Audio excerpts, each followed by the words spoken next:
प्रिय हिंदी प्रेमी मित्रों एवं विद्यार्थियों, हमारे इस YouTube चैनल पर आप सबका स्वागत है। आज मैं इंटरमीडिएट के काव्य खंड के अंतर्गत द्विवेदी युग के महान काव्यकार राष्ट्र कवि की उपाधि से अलंकृत मैथिली शरण गुप्त द्वारा रचित साकेत महाकाव्य से संकलित अंश कैकेयी का अनुताप की व्याख्या बताने जा रही हूँ।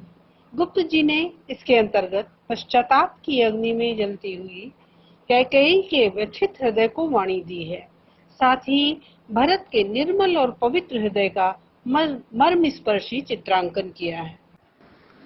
तो आइए अब हम सब अवगाहन करते हैं साकेत सागर में। तदनंतर बैठी सभा उटज के आगे, नीले वितान के तले दीप बहु जागे। टकटकी लगाए नयन सुरों के थे वे, परिणामोत्सुकुन भय आतुरों के थे वे। उत्फुल्ल करौंदी कुंज वायु रह रह कर, करती थी सबको पुलक पूर्ण मह मह कर। वह चंद्र लोक था कहाँ चांदनी वैसी, प्रभु बोले गिरा गंभीर नीर निधि जैसी। इस अवतरण में उस समय का वर्णन है जब राजा भरत समस्त राज समाज के साथ श्री रामचंद्र जी को पुनः अयोध्या वापस लाने के लिए पंचवटी पहुंचते हैं। वहां रात्रिकालीन सभा आयोजित की जाती है और उस समय उस सभा में उपस्थित जनों का, उनकी कांति का, साथ ही साथ पंचवटी की प्राकृतिक छटा का वर्णन करते हुए कवि कहता है कि तदनंतर बैठी सभा उटज के आगे, नीले वितान के तले दीप बहु जागे। तदनंतर इसके बाद या इस बीच बैठी सभा उटज के आगे, उटज कहते हैं कुटिया को, श्री रामचंद्र जी की कुटिया के समक्ष पूरी राज सभा एकत्रित की गई।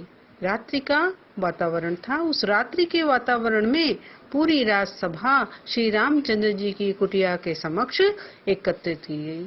नीले वितान के तले दीप बहु जागे, और उस समय पूरी राजसभा को देख करके ऐसा आभास हो रहा था मानो आकाश रूपी मंडप के नीचे बहुत सारे तारे रूपी दीपक जगमगा रहे हों। अब यहाँ समझने वाला है नीला वितान। वितान कहते हैं तंबू को, और नीला विस्तार किसका है वहां पर उस राजसभा में? आकाश का। नीला आकाश नीला मंडप के समान सुशोभित है, और उसके नीचे बैठे हुए विद्वत जन जो राजसभा से संबंधित हैं वो सब किसके समान सुशोभित हो रहे हैं? जैसे नीले आकाश में बहुत सारे दीपक सुशोभित हो उठे हों। आगे देखिए, टकटकी लगाए नयन सुरों के थे वे, परिणामोत्सुक उन भयातुरों के थे वे। उस सभा में उपस्थित देवतागण परिणाम जानने के लिए उत्सुक थे, जिसके कारण टकटकी लगा करके, नेत्र गड़ा करके श्री रामचंद्र जी की ओर वो देख रहे थे। वे सभी भयभीत थे, क्योंकि आशंकित थे कि कहीं ऐसा न हो कि श्री रामचंद्र जी का निर्णय उनके पक्ष में न हो। श्री रामचंद्र जी भरत का आगमन जानकर कहीं कुछ और अर्थ निकालकर कठोर निर्णय न कर लें। उत्फुल्ल करौंदी कुंज वायु रह रह कर, करती थी सबको पुलक पूर्ण मह मह कर। उस पंचवटी का प्राकृतिक सौंदर्य अनुपम था। उत्फुल्ल करौंदी कुंज, उत्फुल्ल खिले हुए, करौंदी कुंज करौंदा के फूलों के बगीचे, वायु रह रहकर से होने वाली वायु रह रहकर वहां आ रही थी। करती थी सबको पुलक पूर्ण मह मह कर, जो अपनी सुंदर सुगंध से वहां सभा में उपस्थित सभी लोगों को रोमांचित कर रही थी। वह चंद्रलोक था कहाँ चांदनी वैसी, प्रभु बोले गिरा गंभीर नीर निधि जैसी। वहां ऐसी मनोहारी चांदनी छिटकी हुई थी जो अन्यत्र मिलना दुर्लभ है। इस प्रकार वो सभा चंद्रलोक सदृश प्रतीत हो रही थी। इस प्रकार वहां का वातावरण तो चंद्रलोक सदृश था, लेकिन चांदनी जो शीतलता प्रदान करने वाली होती है, उस समय उनको शीतलता का आभास नहीं करा रही थी, क्योंकि सभा में उपस्थित लोगों का मन व्यग्र था। सभी के मन में चिंता थी, सभी व्याकुल थे। प्रभु बोले गिरा, और उसी समय प्रभु श्री रामचंद्र जी बोले गिरा। गिरा का अर्थ है वाणी। गंभीर, कैसी वाणी में बोले? गंभीर वाणी में बोले। कैसी गंभीरता थी उसमें? नीर निधि जैसी। नीर निधि कहते हैं सागर को। ऐसी वाणी में बोले जो सागर के समान गंभीरता को लिए हुए थी। वे भरत से कहने लगे, हे भरत भद्र अब कहो अभीप्सित अपना, सब सजग हो गए भंग हुआ ज्यों सपना। रामचंद्र जी भरत से कहते हैं, हे आर्य भरत, अब कहो अभीप्सित अपना। अभीप्सित माने इच्छा। अब तुम अपनी इच्छा बताओ कि किस इच्छा से तुम्हारा यहाँ आगमन हुआ है। सब सजग हो गए भंग हुआ जो सपना। सभी सजग हो गए, चैतन्य हो गए। अभी तक तो सब चिंतन की दशा में थे। सभी सोच रहे थे कि पता नहीं क्या परिणाम होगा, लेकिन राम की उस गंभीर वाणी को सुन करके सभी सभा में उपस्थित लोग चैतन्य हो गए। भंग हुआ जो सपना। ऐसा लगता था कि अभी तक वो किसी स्वप्न में डूबे हुए थे और उनके उस स्वर को सुनकर सबका स्वप्न भंग हो गया। हे आर्य रहा क्या भरत अभीप्सित तब भी, मिल गया कंटक राज्य उसे जब तब भी। हे आर्य रहा क्या भरत अभीप्सित अब भी।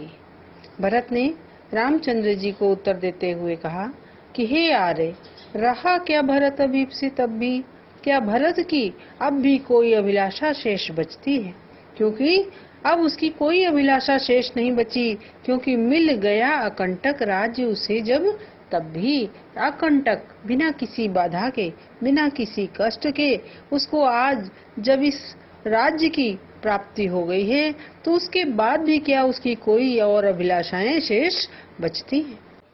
पाया तुमने तरुतले अरण्य बसेरा, रह गया अभीप्सित शेष तदपि क्या मेरा।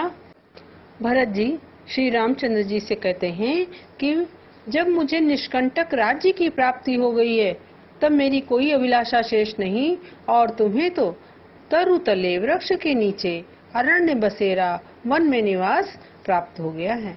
तो इतना मिलने के बाद भी क्या रह गया अभीप्सित शेष तदपि क्या मेरा। तब मेरे लिए क्या और भी कुछ अभिलाषाएं शेष बची हैं?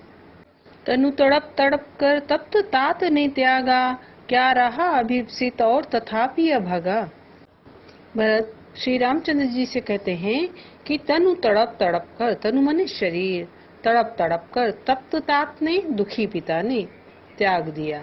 अर्थात हे प्रभु श्री राम, तुम्हारे वियोग में दुखी पिता ने अपने शरीर को भी तड़प तड़प कर परित्याग कर दिया। क्या रहा अभीप्सित और तथापि अभागा। क्या रहा अभीप्सित और तथापि अभागा। इस अभागे के लिए क्या इतना होने के बाद भी कुछ अभिलाषाएं शेष बची। हाँ इसी यश के हेतु जनन था मेरा, निज जननी ही के हाथ हनन था मेरा। अब कौन अभीप्सित और आर्य वह किसका, संसार नष्ट है भ्रष्ट हुआ घर जिसका। इन पंक्तियों में भरत ने स्वयं को निष्कलंक सिद्ध करने का प्रयास किया है। वो कहते हैं कि हाँ इसी यश के हेतु जनन था मेरा, कि मेरा जनन अर्थात मेरा जन्म शायद इसी अपयश को उठाने के लिए हुआ था। कौन सा अपयश तुम्हें मिला कि लोग ये नहीं समझेंगे कि ये जो राज्य गद्दी भरत के लिए मांगी गई है, इसमें किसकी धारणा निहित थी, भरत की या कैकेयी की। तो इसमें भरत को ही अपयश उठाना पड़ा। निज जननी के ही हाथ हनन था मेरा। भरत जी कहते हैं लेकिन दुख है कि ये मेरा जो हनन हुआ, मुझे जो इस अपयश की प्राप्ति हुई, उसका मूल कारण स्वयं मेरी माता ही थी। अब कौन अभीप्सित और आर्य वह किसका, संसार नष्ट है भ्रष्ट हुआ घर जिसका।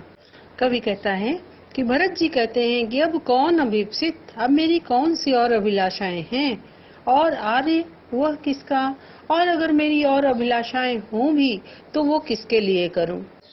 संसार नष्ट है भ्रष्ट हुआ घर जिसका, क्योंकि ऐसा व्यक्ति जिसके घर में परस्पर भेदभाव उत्पन्न हो जाए, परस्पर प्रेम और सौहार्द का अभाव हो जाए, ऐसे व्यक्ति के लिए तो उस संसार में उसका कोई अपना नहीं होता है। तो जब मेरा परिवार ही मुझसे जो है बिखर गया, तो अब मैं वो अभिलाषाएं किसके लिए करूं।